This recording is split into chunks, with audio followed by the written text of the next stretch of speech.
Shedeur text and said, "This is Shedeur." Like, I never seen my work on TV so much. Whatever you need, I'm that girl.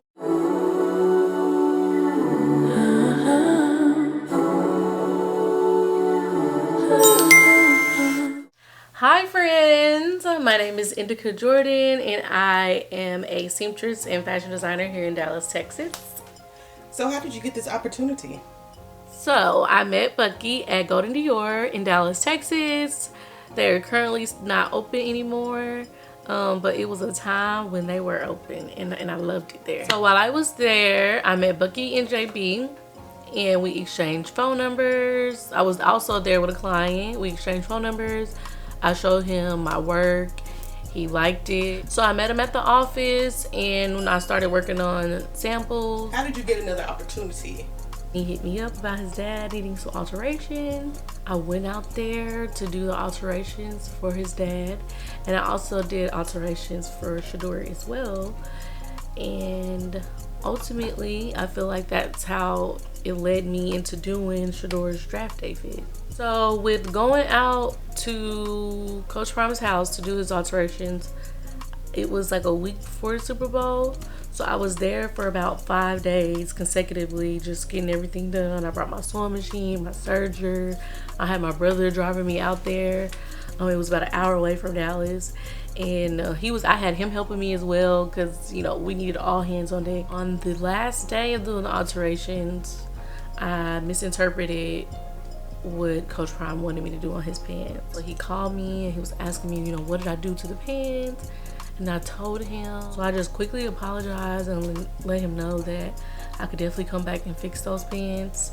I would just have to do a different hem. So he said he would, you know, call me back. And during that time, I also had texted Bucky too, and I'm like telling him I apologize, I misinterpreted what his dad said, but I can definitely come fix them. And he was like, okay, I'll let him know. And I made it there at 7 a.m. To fix those, to alter those pants, and he loved them. He said that they were better than how they were before, so that legit like really made me feel good. So even if you make a mistake, you can recover, you can come back even stronger. So just remember that. So how did you get the Shedeur opportunity? So with the Shedeur opportunity, I received a call.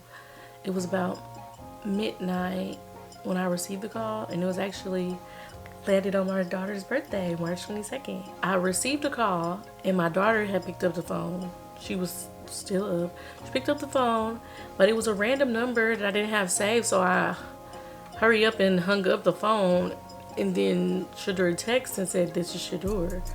I was like, oh wow, let me hurry up and call him back. Oh my God! Wow! So I called him back and he was letting me know that he wanted to do the idea that he had, that how he wanted to remake his dad's outfit that he wore on draft day. Bomber jacket with the leather pants. But we completely scratched it and we went with something that was more tailored to him. And I actually liked the second idea better than the first one. So how was the mock-up process? So with the mock-up process, I definitely had my sister help me out with the mock-up, but he was wanting to see mock-ups of like different styles of outfits and different fabrics. So I came up with about 5 mock-ups for him and he loved all 5 of them, but we just decided to go with just 2 out of those 5 because, you know, of course the draft day fit. Behind me is the first mock-up.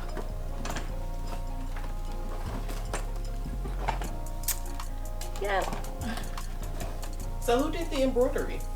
So for the embroidery, my uncle did it. His name is Roumo. He is located in Houston, Texas. Embroidery business name is called Peyley Design. You can find him on Instagram, and also I'll have a link below. He does good work. He pays attention to detail, and also since leather is very heavy, the pieces, like the jacket couldn't be fully sewn together. I had to cut the pieces out and then give it to him to add the embroidery to it. And then after all the embroidery was done, then I was able to sew the pieces up. Very tedious process for sure. And also, he was the only one that was really willing to work with me. And he has a 9-to-5, like a full-time job. And he was still able to help me. And I was just so grateful and thankful. He literally saved the day. I had other embroiderers that I was reached out to, like 2 of them told me I would have to go overseas to get what I was looking for. Another one wasn't really trying to give me exactly what I wanted, but was wanting to overcharge me. So I'm like, no, I'm just gonna go to my uncle. The process of working with Shedeur was fairly easy. It was nice. He knew exactly what he wanted, and that's really good when you work with a client. Sometimes people don't really know what they want and they just want to leave it up to you, but it's like, this is your special day. How do you want to look? How do you want me to have you looking? So it was really great that he knows exactly what he wanted. So the mock-up that I did, and then I had to have him to physically try it on, that was kind of a stressful moment for me because I'm so picky about my work, and I was so stressed out, and he loved it. So I was like stressed out for nothing. Just had to fix little things here and there, but easy fixes. But also, since this was the first one, there was things that we needed to change, so I just completely started from scratch. So I just redid everything, because when you change embroidery, nobody really wants to work on what they already worked on, so you have to start from scratch. But the process overall was still amazing, so no regrets. How do you feel about draft night? So draft night, it was kind of bittersweet. You know, it was nice to see my work on TV, but I was so confused as to why they kept showing him so much and for his name not to get called. Like, I never seen my work on TV so much in my life. It was amazing to see, but I still really couldn't be that excited, you know, because his name didn't get called. He took it like a G. Big ups to him. Like, he kept God first through the whole process, and that's all you have to do, really. And I know he gonna show everybody that doubted him why the rejected will be respected. So how long did it take you to put the rhinestones onto the draft day fit? It really didn't take me long to put the rhinestones on the draft day fit. The logo was about 2 inches, so it's not really big. And also I have experience with putting rhinestones on different dresses, so putting that on was like a breeze. Nothing hard about it at all. So you work with prom dresses and wedding dresses? Yes, I do. Vacation, swimwear, whatever you need, birthday fits, I do it all. Alterations, whatever you need, I'm that girl. So where can we find you on social media?